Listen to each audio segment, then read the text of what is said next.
Thursday afternoon, everybody, and welcome back to another video. Today will be the penultimate video that I've been really wanting to talk about for the entire year. This is going to be my top 10 movies of 2023. Very difficult list to prepare because I'm like thinking of so many other honorable mentions on this list. But last year I made 20 in the video, but this year I'm going to stick with 10. So I haven't seen every movie that came out this year. There'll be a lot on here that you wouldn't even think of best of the year material, but this is my list and my opinion. So if you enjoy a lot of these movies, I'm happy for you, but if you don't, that's totally fine too. So let's go ahead and kick this thing off with number 10. And my number 10 was very difficult because it flip-flopped between Oppenheimer, but I think my number 10 for sure is Killers of the Flower Moon. This was a 3.5 hour Martin Scorsese epic that told a very important story in American history that nobody even knows about. But this is the story of the Burkhart family and their involvement in the Osage murders of 1920. This was a really fantastic movie with performances all across the board being excellent. The standout in here is Lily Gladstone, but I wouldn't be surprised if Leo or Robert De Niro get an Oscar nomination. But this story is very disturbing, but it's amazing how this story went under the radar. So at number 10, Killers of the Flower Moon. At number 9 is going to be Mission Impossible Dead Reckoning Part 1. Again, this was a very hard movie to list, but it did make my top 10. So this is Tom Cruise's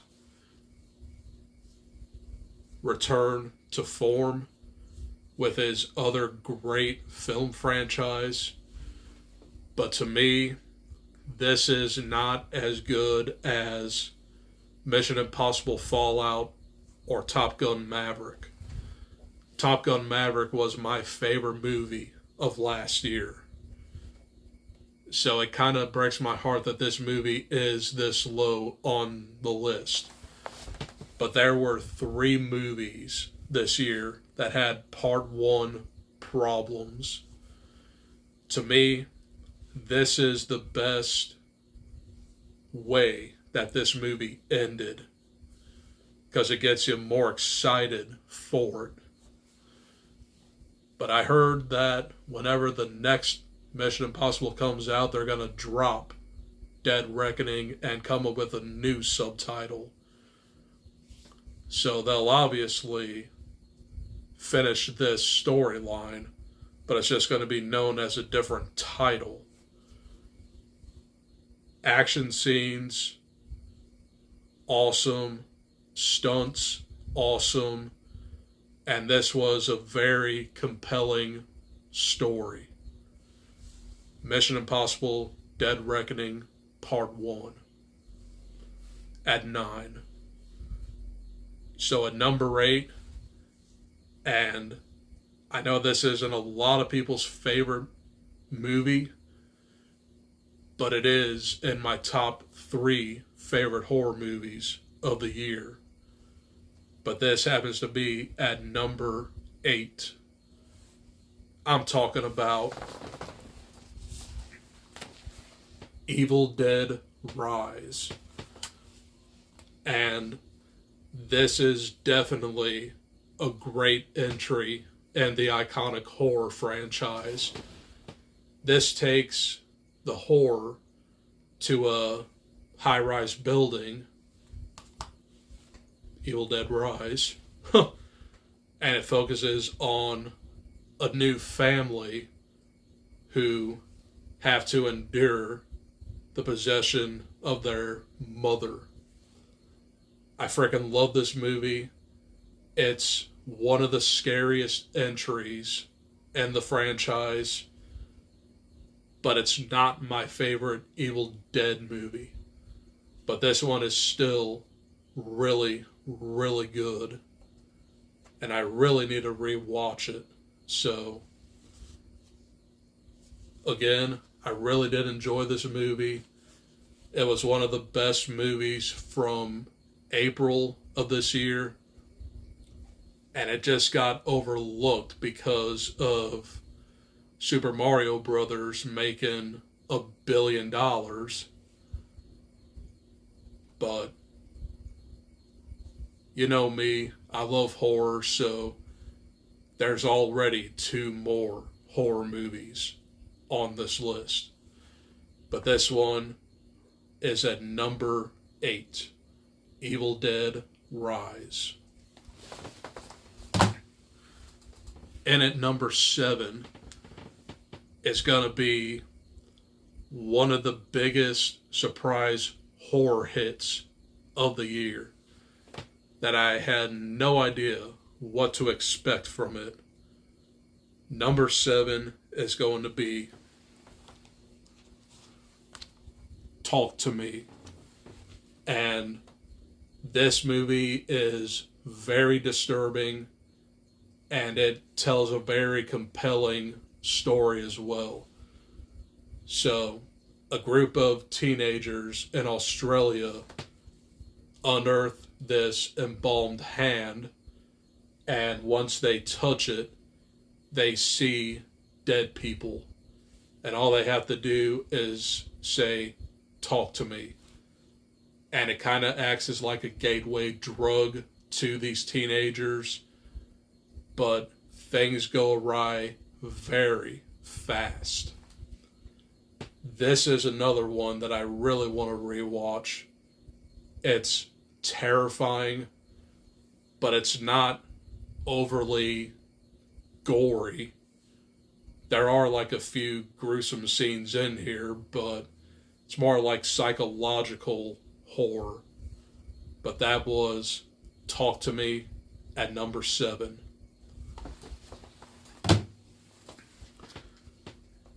And at number 6, and don't give me any flack, I had to really rearrange my list. But I came to the conclusion that number 6 is going to be Spider-Man Across the Spider-Verse. Now, this is another movie that had a part 1 problem. This movie is flawless all the way up to the end. This movie just stops.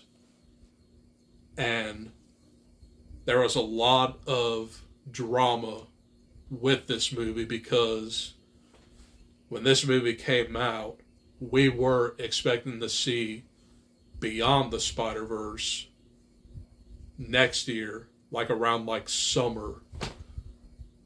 Well, the strikes happened, and this is shelved temporarily. No idea when we're going to get Beyond the Spider-Verse. The animation is stunning. The story is emotional, but I do think that this is more of Gwen Stacy's story. The second half pits Miles Morales deciding to sacrifice his dad to become like part of the Spider-Man lore, because every Spider-Man lost somebody close to them, and Miles Morales' dad would have been the one that he would have lost, but he tried to save him, but we just had to wait to Beyond the Spider-Verse. Like I said, this was a near flawless movie, except for the ending. That's why it's a little low on the list. But I had a lot of fun with this movie. Spider-Man Across the Spider-Verse.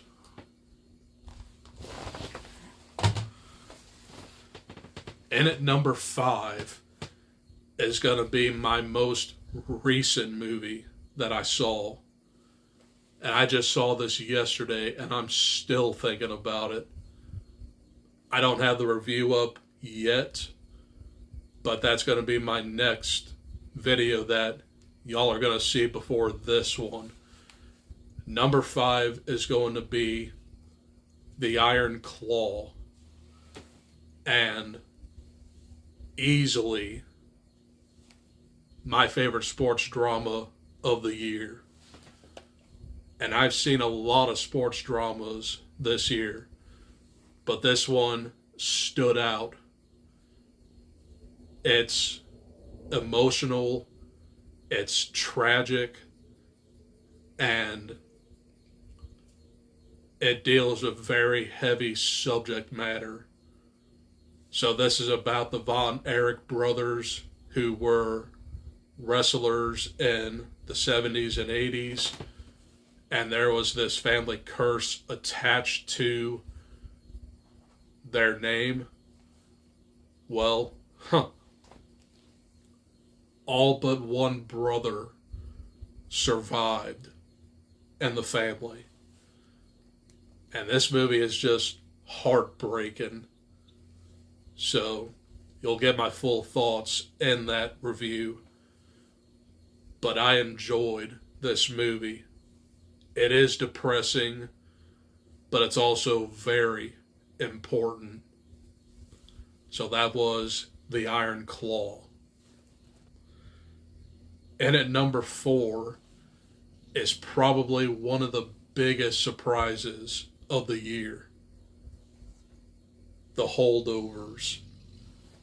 I had to put this on my top 10 somewhere. I enjoyed this movie very, very much. But this is about a history professor who is in charge of watching the kids from school who don't have a place to go to during Christmas break. So he forms a friendship with one of his students and a lunch lady, and these characters are very endearing, and this is considered to be a new Christmas classic. It deals with grief, and it also deals with depression, but you just feel for these characters. I can totally relate to all of these characters. So, if you haven't seen this movie yet, I highly recommend it. So that was The Holdovers. Top 3. And my top 3, way, way different than what you expect. My number 3 pick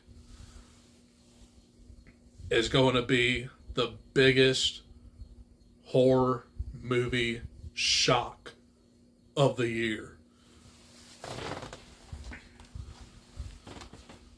Saw X. This was a damn good Saw entry. Easily the best of the series. But this is a prequel that takes place in between 1 and 2. So this dives back into John Kramer, and this is his entire movie. So he gets revenge on the people who wronged him because of his cancer. That's pretty much this entire movie. But if you saw then you know what's going to happen. It's going to be pretty brutal and bloody. But this has a very sympathetic side to John Kramer. And I really did enjoy that aspect of this movie. Now, I just got my copy like a couple days ago, so I haven't like rewatched this yet. But I am dying to rewatch it. Because I enjoyed every minute of this movie. But anyway, my favorite trap in here is probably the first trap where the girl has forgot exactly what she did, but she got decapitated. That was a pretty rephrase. She had to like literally cut off her leg to avoid being decapitated. That was a very brutal trap. But I am very tempted to see what they're going to do with Saw 11 for next year. I definitely can't wait, and I hope it's as good as this one.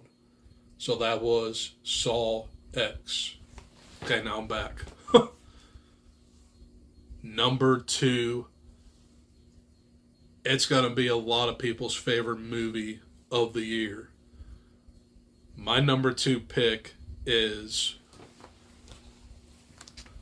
John Wick Chapter 4. Easily the best action movie of the year, and a swan song for John Wick as well. This movie outdid its 3 predecessors times 10. I mean, the action is way better. The story is excellent. And even the final stair sequence is just, that's at least a 10-minute sequence. And this movie is like 3 hours, but it never lets up.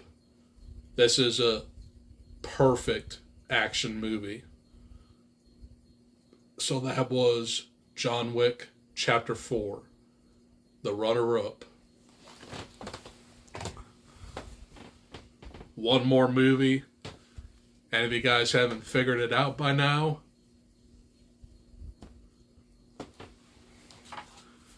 my number 1 pick, Guardians of the Galaxy Volume 3. By far the best superhero movie of the year. No competition. And I had to really think about it because you had like bangers like Spider-Man, of course. But I really enjoyed Blue Beetle, and I even enjoyed The Flash. But some of the other ones, I would never rewatch them as often. But Guardians of the Galaxy Volume 3 stood out to me. This is the best MCU movie since Endgame. And this has the best story of the trilogy. because this focuses on the background of Rocket Raccoon. His story is just tragic. This movie will make you laugh. It'll make you cry. And it's a damn great swan song for this team. I don't think there was another movie that would have topped this. John Wick Chapter 4 came close, but I think on a rewatchability scale, this is more rewatchable. And this is the only 2023 release that I saw twice in theaters alone. So, have no idea where the Guardians of the Galaxy will go after this, but it's a bittersweet send-off. And folks, there you have it. These are my top 10 favorite movies of 2023. Now, 2023, again, was a fantastic year for movies. I mean, I would have put at least 15 more on this list, but I narrowed it down to 10, so that's what you're gonna get. But this has been a very up and down year on movies, because there were so many blockbusters that just flopped, and there were some surprise hits too, but it was an overall great year for movies. It just wasn't as great as 2022. But that is a wrap on the movies that I watched in 2023. And here's to 2024. And 2024 looks very stacked as well. So I can't wait to bring you guys more 2024 movie releases and review them, I should say. But I'm almost done with the year. I just got a couple more videos that I do want to get out as soon as possible. Just bear with me. But I think my next video is going to be my book haul, then my top 10 books of the year. And then I guess I'll do my movies I watched in December. But that's all I got for this video. I'll see you guys next time.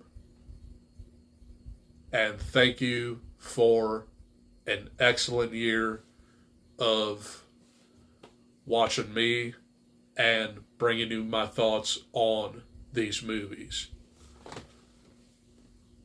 That's all I got for this video. And if you want individual reviews on these movies, I talked about all 10 of them, so take a look-see. Okay, adios, peace.